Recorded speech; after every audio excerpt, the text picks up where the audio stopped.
You're watching Explore Tulsa.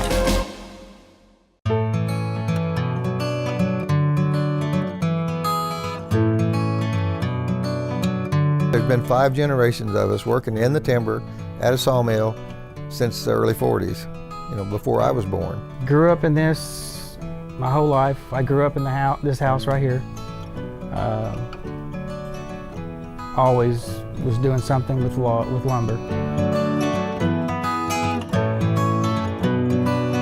Dad come over here and bought this sawmill in 1962, when the year I graduated and got married. Before that, the 10 years before that, he had a sawmill at Keatonville, Oklahoma, on Highway 20.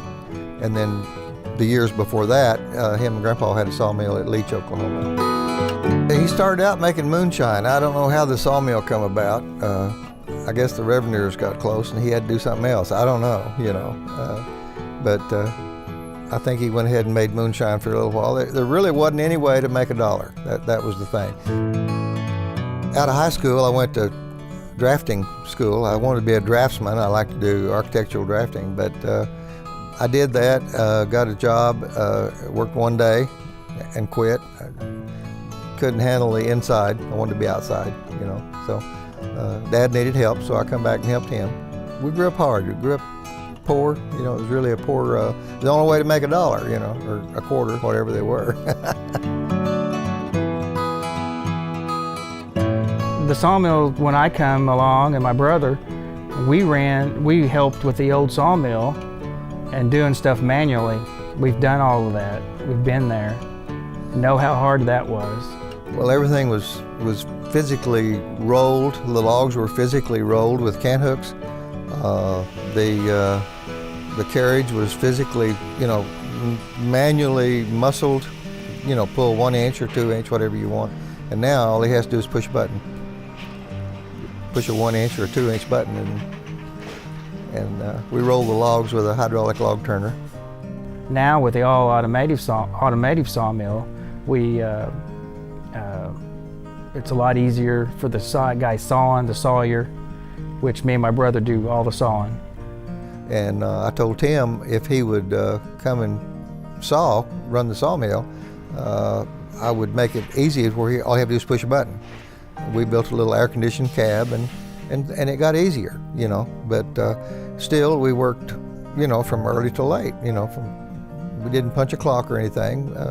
My son, Justin, now works here. He hasn't been around it he's been around it lately, the last 4 or 5 years. It's very much a skill set. Anybody can go up there and punch buttons, but there's a danger factor of something. We've got a 60-inch circular saw that we have.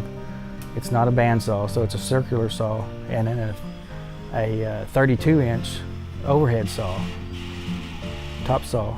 And if you punch the wrong button, you could possibly break that saw and it come apart in pieces. We got 4 or 5 people around there, it's very dangerous. What we sell is not what a lumberyard would sell. This is lumber for flooring a lowboy trailer, or dump truck sideboards, or building a corral fence. The oak lumber holds up well outside, and we don't compete with the lumberyards. So that's a specialty order that we do. Do a lot of lumber for, oil derricks, people that drilling for oil and need deck boards. Do a lot of that. Right now, we're as busy as we've been in 20 years.